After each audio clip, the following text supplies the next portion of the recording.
Bilhões de dólares compram quase tudo no mundo, porém não compram a verdade. Hoje falaremos de como a Coca-Cola investiu bilhões de dólares em marketing ao longo dos anos para esconder a verdade dos seus consumidores.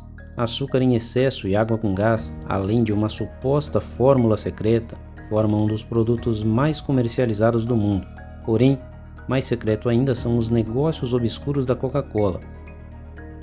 Antes de seguirmos, gostaria de pedir o seu like no vídeo e a sua inscrição no canal. Para você isso é de graça, mas ajuda muito o canal fazendo isso. Criada por John Pemberton em 1886 em Atlanta, nos Estados Unidos. Inicialmente um xarope, a bebida não era tão popular em seus primórdios, porém conseguiu se tornar uma das bebidas mais conhecidas do mundo.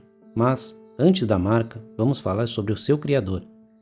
John Pemberton nasceu em 8 de julho de 1831. Estudou medicina e farmácia e na parte de química ganhou uma certa notoriedade. Era um jovem empreendedor e logo abriu sua primeira farmácia. Em 1862, durante a Guerra Civil Americana, Pemberton se juntou ao Exército Confederado e seus esforços ali quase o mataram. E em decorrência de um grave ferimento, ficou viciado em morfina. E se não fosse isso, provavelmente não teria descoberto a sua fórmula mágica. Surpreendentemente, antes de criar a Coca-Cola, Pemberton criou um perfume que na época foi um sucesso, considerando as proporções do negócio, é claro, lançado em 1869. Um contexto importante de lembrar é que na época as pessoas tinham uma certa resistência contra os médicos e faziam muitos remédios caseiros. Isso abriu uma brecha para oportunistas criarem remédios e tônicos que prometiam melhorar a saúde de quem os tomava. É claro que nada era provado e o efeito na grande maioria deles era exatamente o contrário, fazia mal ao invés de bem. Porém, não havia regulamentação nenhuma e, portanto, era um vale-tudo para fisgar o consumidor. Não é de se surpreender que esse tipo de negócio começou a crescer. Uma das bebidas mais conhecidas da época era o Marianne Wine, que levava vinho e cocaína em sua fórmula.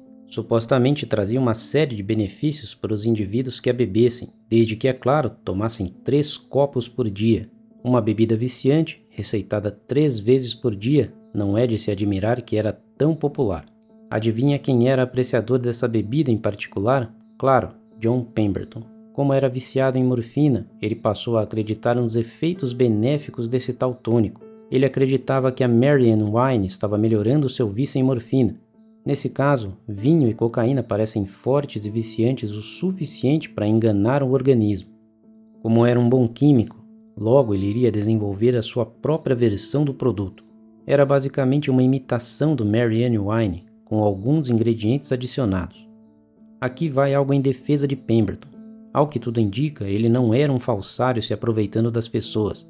Ele realmente acreditava nos benefícios do seu produto, uma vez que ele mesmo estava melhorando.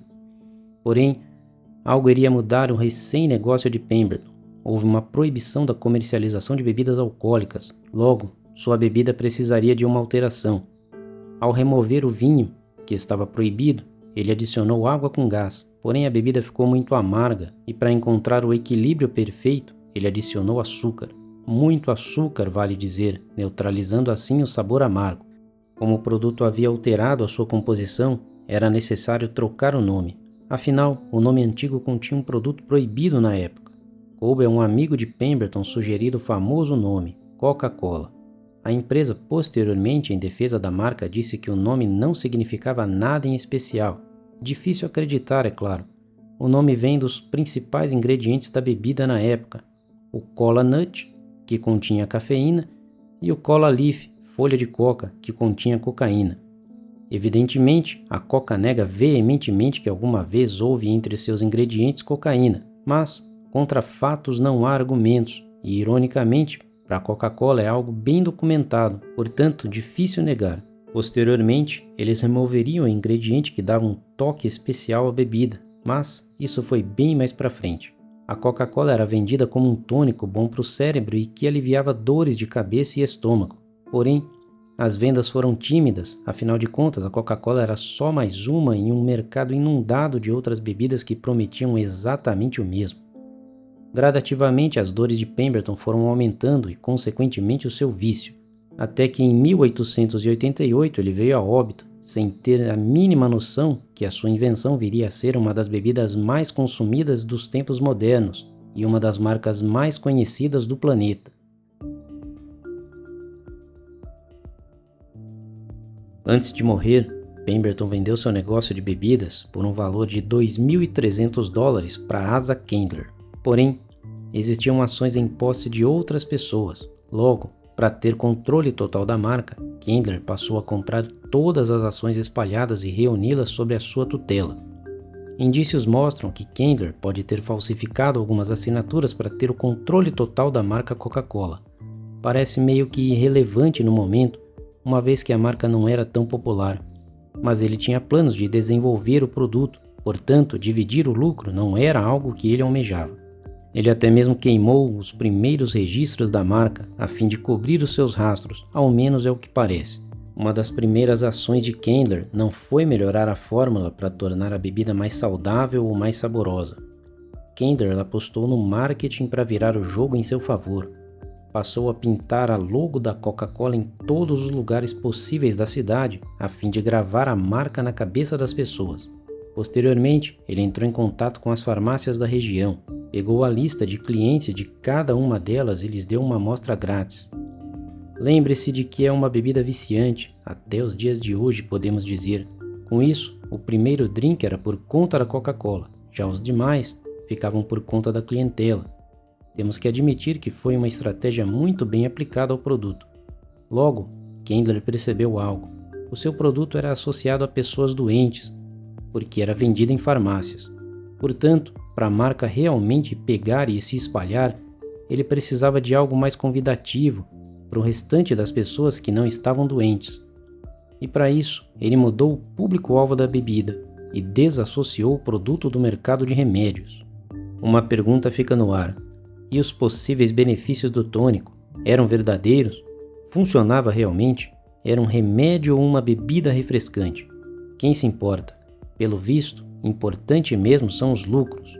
E por falar em lucros, eles começaram a aumentar numa escala inimaginável. E qual era o segredo então? Propaganda.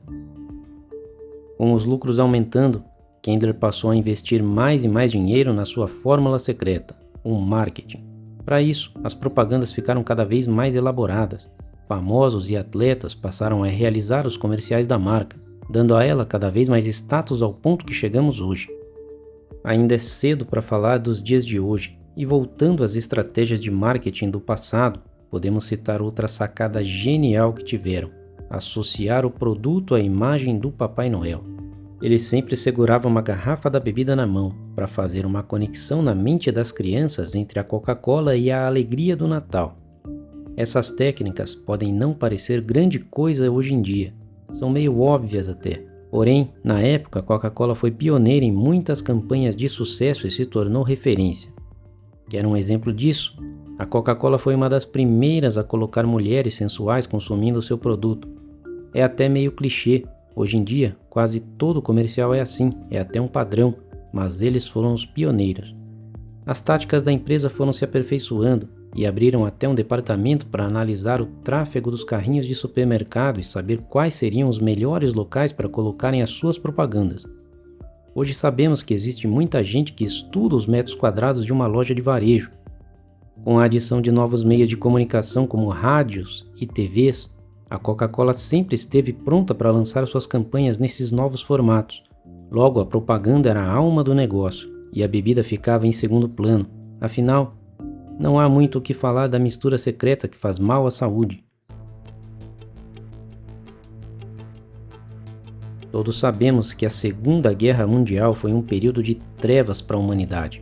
Tudo o que há de pior no ser humano ficou evidente nesses episódios.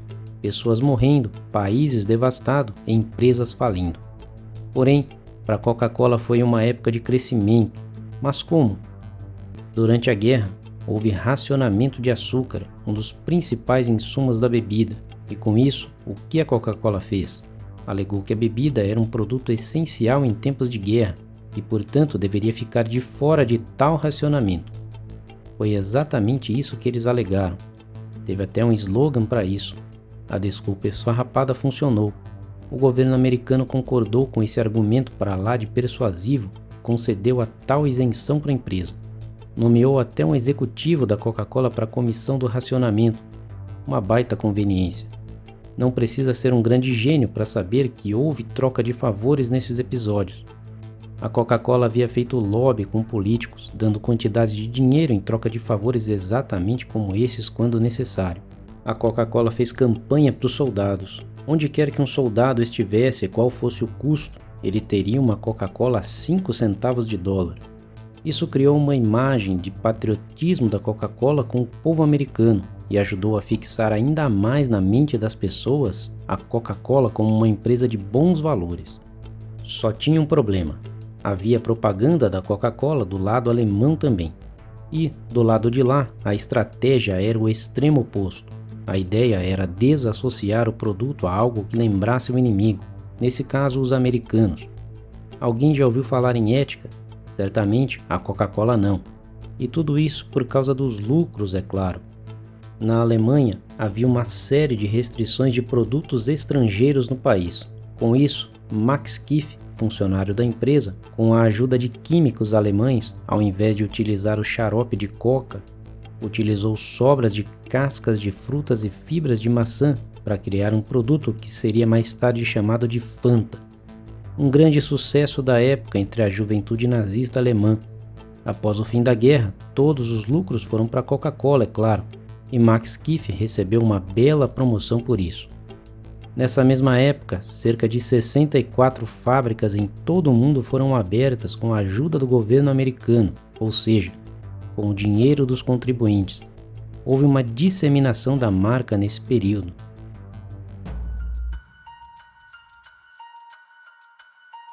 Um belo dia, uma professora nos Estados Unidos sugeriu ao diretor para que fossem colocadas máquinas de vender sucos de frutas pelo colégio como uma opção mais saudável. E ela foi surpreendida com uma proibição para tal ideia. Investigando o motivo, ela descobriu que a Coca-Cola tinha um contrato fixo no valor de $3.000 por ano para a escola vender exclusivamente refrigerantes da marca em suas instalações. Posteriormente, ficou conhecido que a Coca-Cola tinha contratos semelhantes com inúmeras escolas para vender exclusivamente refrigerantes da marca em seus corredores. Pode não parecer uma boa estratégia, mas se aprendessem a gostar do refrigerante desde novos, à medida que cresciam se tornavam consumidores fiéis ao produto. É mais fácil doutrinar um consumidor desde cedo, acostumando ele com a bebida, do que converter ele a ser um adepto da marca. Novamente uma ótima estratégia de vendas, só esqueceram de novo da ética. Porém, estudos começaram a aparecer ligando o uso de refrigerantes a problemas de saúde, principalmente em crianças. Estudos estavam buscando ligação entre apodrecimento de dentes associado ao uso do refrigerante, e de bônus descobriram que problemas como obesidade, diabetes e outros distúrbios de saúde eram comuns entre os consumidores mais assíduos. Um dos estudos mostrava que um copo de refrigerante por dia aumentava em 60% as chances da pessoa ficar acima do peso. Outro estudo mostrava que crianças que utilizavam açúcar nos primeiros anos de vida se tornavam dependentes de açúcar para o resto de suas vidas. Dá para imaginar o tamanho do problema para uma marca construída através da imagem de ser saudável estar envolvida em diversos casos de problema de saúde? E o que a Coca-Cola fez? Mudou a fórmula do seu produto e agora a Coca-Cola não faz nenhum mal. Isso daria uma bela história de conto de fadas, mas no mundo real, no mundo da Coca-Cola, isso não é possível. Em resposta a esses estudos, a Coca-Cola entendeu que ficar argumentando questões políticas acerca desses estudos não tinha muito efeito, e ao invés disso, era mais eficiente lançar dúvidas sobre os estudos.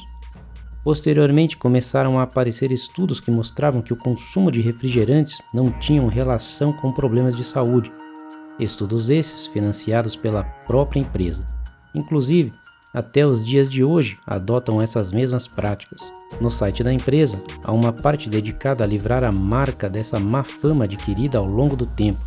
O que não é boato, entretanto, é quando olhamos para o passado e vemos que a Coca-Cola tentou de muitas maneiras se livrar dessa fama de produto que faz mal.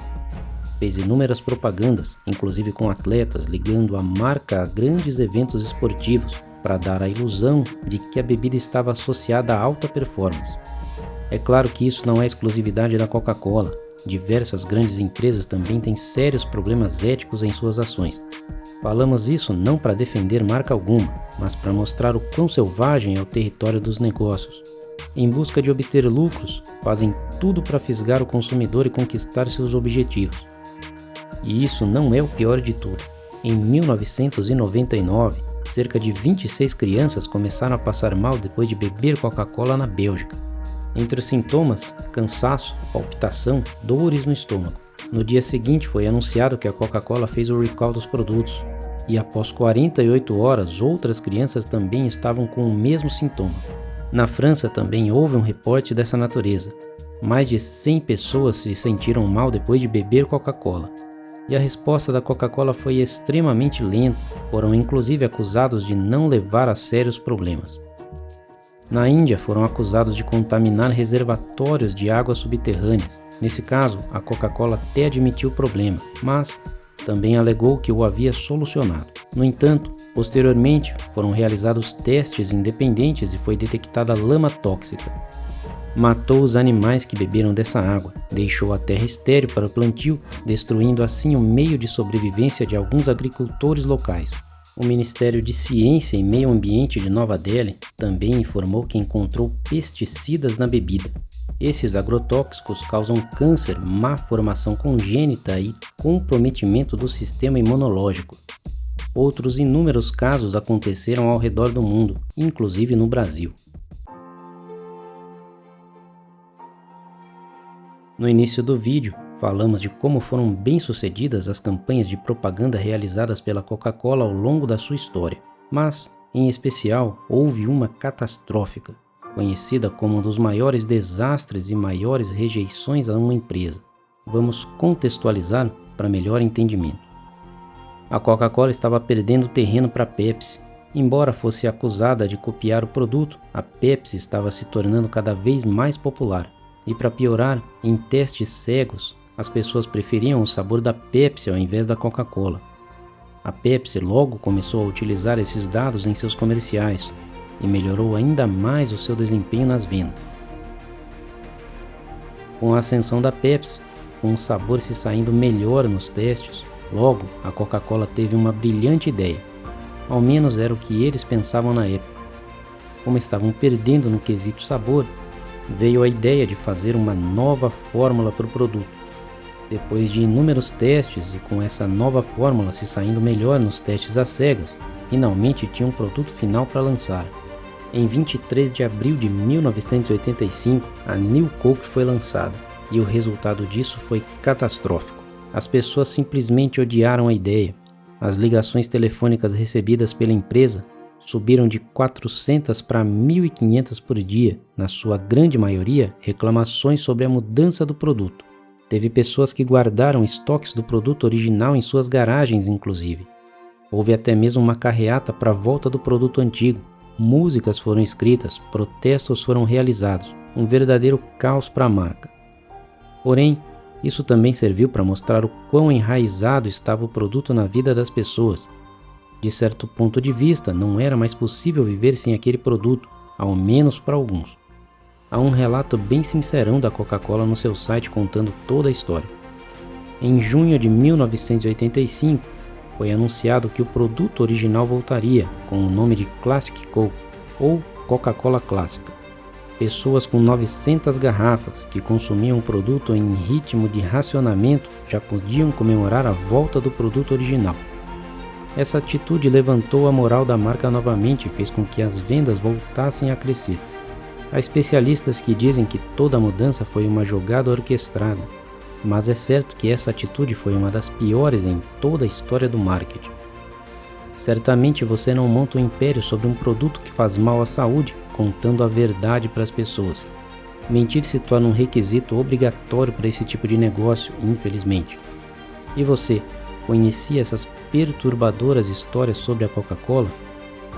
Obrigado a você que nos acompanhou até aqui. Nos ajude deixando seu like e se inscrevendo no canal. Deixei aqui mais 2 vídeos interessantes. Te vejo lá daqui a pouco.